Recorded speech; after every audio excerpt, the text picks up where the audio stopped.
patient died in the hospital. Please move on with the next slide. So this is an important section where we should focus on that. What are the major sources of, you can say, your dietary goals? The first is your protein. What are the major sources of protein? First is your egg. We should be knowing this and keep it in mind that in egg, one egg per day is healthy or even self-sufficient to provide you enough amount of protein, because in just one egg we have 6 grams of protein. So even if you will take paneer on the daily basis, even if you take cheese, soybean, it doesn't matter. Just one egg is equivalent to the other sources. So major sources are fish, soybean and cottage cheese.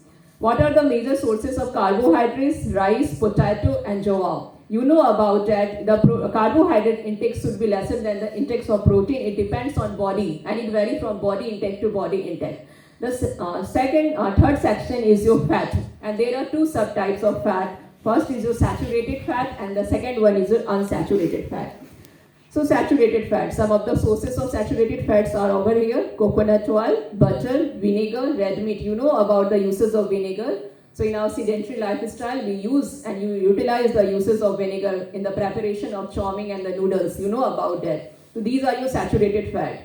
And unsaturated fat like your ground nut oil, mustard oil, flaxseed oil and fish oil and the breast milk. I should mention over here why any doctor, any gynae refers to any newly mother that she should actually provide breast milk for the 6 months period in the very first sections of the childbirth, because breast milk is actually one of the very unsaturated form of fat.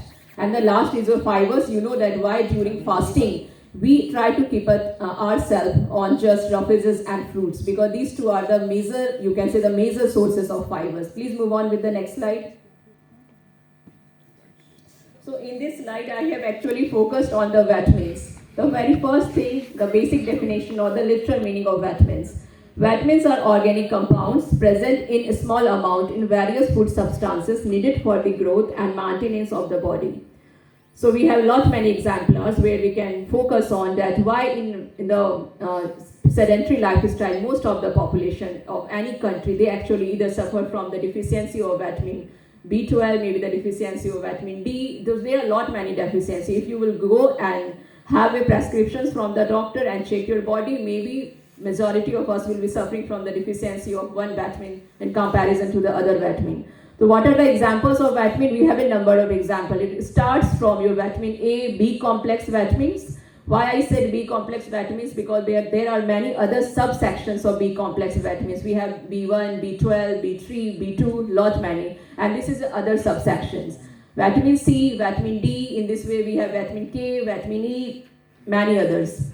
Diseases that actually occur due to the deficiency of vitamin A, the most popular one that we have actually observed even in the NCERT book is your night blindness. What are the sources of vitamin A? The major sources, and that consist in your roughage section: carrots, vegetables and meats. Obviously meats. So whosoever are vegan or the vegetarian, pardon for this mentioning, their sources of vitamin A is your carrots, vegetables and meats. And vitamin D, what are the most popular diseases that occurs in child or in adult due to the deficiency of vitamin D? First, in children, we actually find that rickets is one of the major issues and the diseases most of the children in any country suffering from due to the deficiency of vitamin D.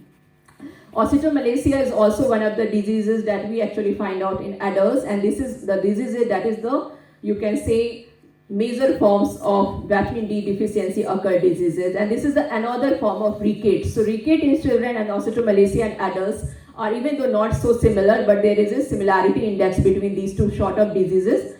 And why we say vitamin D as also known as sun-sign vitamins? Because vitamin D sources is sun itself, and that's why vitamin D is also termed as sun-sign vitamin.